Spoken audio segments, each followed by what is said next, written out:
بسم الله الرحمن الرحيم. هل أتاك حديث موسى إذ ناداه ربه بالوادي المقدس طوى اذهب إلى فرعون إنه طغى فقل هل لك إلى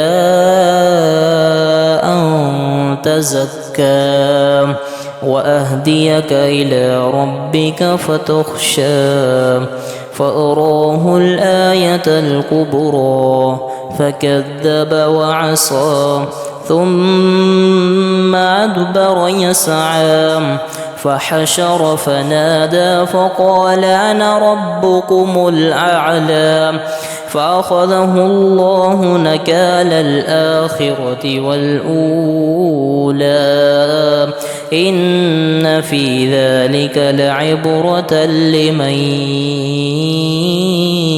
يخشى.